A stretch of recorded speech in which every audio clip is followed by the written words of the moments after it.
Yeah, but if they say that, in the president's earlier address to the nation, where he talked about how they intend to focus on development for this year, 2013, and then you got this process which just came up, and yeah, people talk about it and they have a right to. Do you think he's going to be distracted? Because, he's come up with this plan. He says, this is what I'm going to do. Shouldn't you give him the benefit of the doubt, saying, well, at the end of the time, let's see how he goes? Yes, I said it before. For the presidency, it should not be a distraction. With all the Nigerian president is the most powerful, maybe after US, and is the most powerful executive president in the world. With all the powers in the constitution, it's only recently that you have the House of Rep questioning and performing their duty, oversight functions on performance of the budget. That is one of the best gain of 2012, as far as I'm concerned, democracy-wise. And I hope they will build on that and challenge the presidency on performance on budgets. Now, the second point is that as far as the populace is concerned, we, the people of Nigeria, forget politics. Politics or no politics, we are entitled to development. We are entitled to better our life. We are all looking forward to 2013 as a year. He has told us that he's going to perform better, and we are waiting for that. Now suddenly this comes in. It's okay. It's an expression, as the spokesman says, it's an expression of opinion.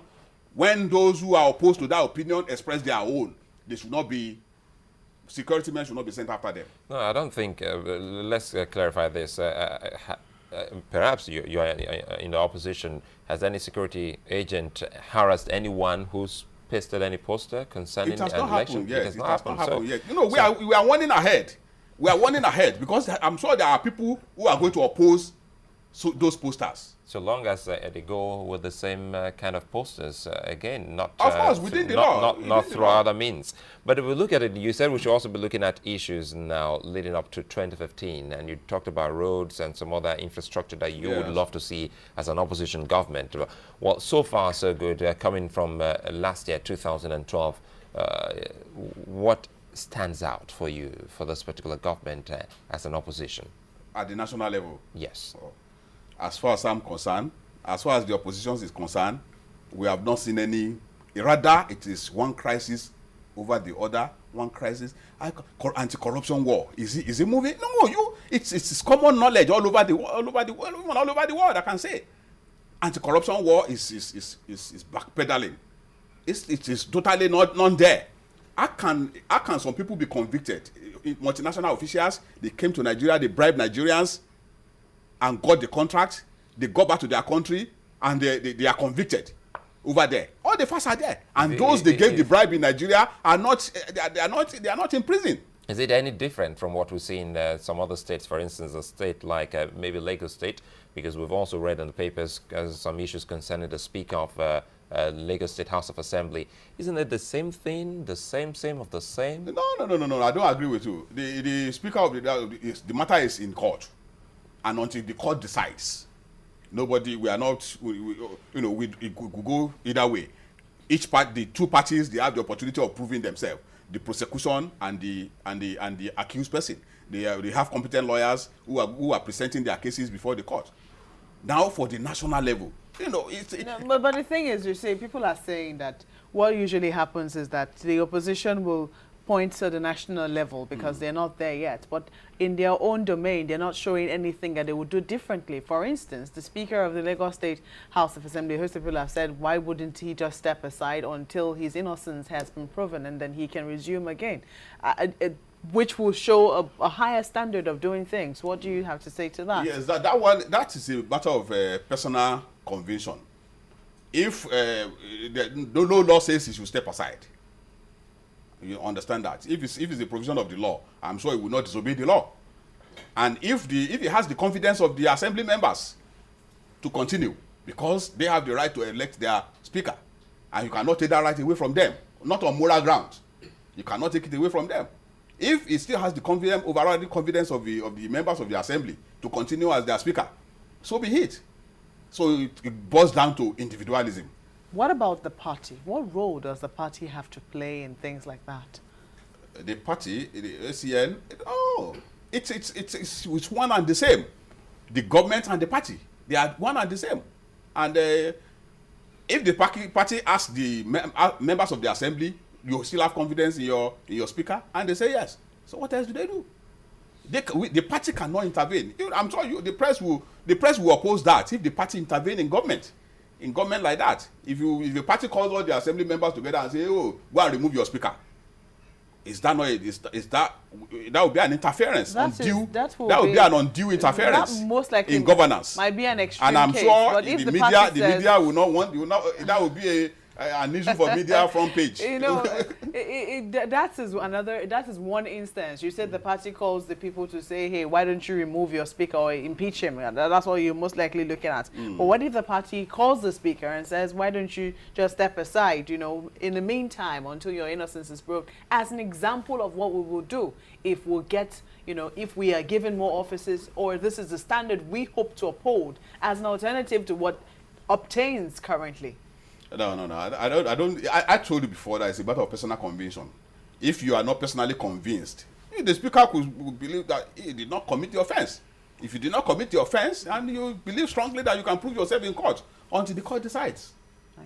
Okay. Let's take a report, because the members of the PDP actually went down to. We'd like to take the report. Maybe we'll get to Matashele's up a little after now, because they paid a visit to the former president, and they are talking about the fact that in Lagos it's about time, because they think that they're not getting the kind of developments and the kind of issues they should be focusing on, and that they fell short of using the word hypocritical of the Action Congress of Nigeria. But let's take a look at this report, and then we'll get different comments after this. It is a new year, and political players are already warming up to what may be an intriguing year on the political scene. These are the leaders of the Lagos PDP here in neighboring Ogun State, precisely the home of PDP strongman and former President Olusegun Obasanjo. The Lagos PDP have come to commiserate with him over the recent fire incident in his house. Part of the agenda for this visit to Chief Obasanjo's home is how to win Lagos from the Action Congress of Nigeria in the 2015 elections. A very ambitious quest, but it sounds like an RPO task, so the general led the party in taking the issue before God in prayers. We pray, we beseech you that you take PDP in Lagos State out of the government. Amen. And make it a governing party in Lagos. Amen. We can do it. But we also know that we have to try and put our own house in order for you to do it. The ACN is not amused about this matter, and this is how they react to it.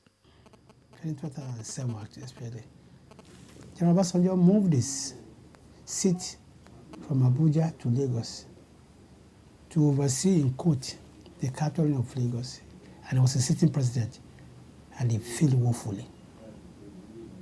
Between 2007 and today, Lagos has never seen the kind of phenomenal development they have seen. So 10 of them, 10 Obasanjos, cannot take over Lagos from ACN. When he was the commander-in-chief, sitting president, he could not capture Lagos. Is it from what is going to capture Lagos? I think he was just feeling good. The embattled Lagos PDP realized just how important it is to put their house in order before they can actualize the dream of winning Lagos. We are using this as a platform to go and launch our party back into recognition in Lagos State. The opposition parties have been criticized by the presidency recently over their criticisms of the government. The opposition occasionally presents itself as being mentally indolent. Mr. Lai Mohammed reacts to these also and other major issues. If we were indolent, would anybody hear about us?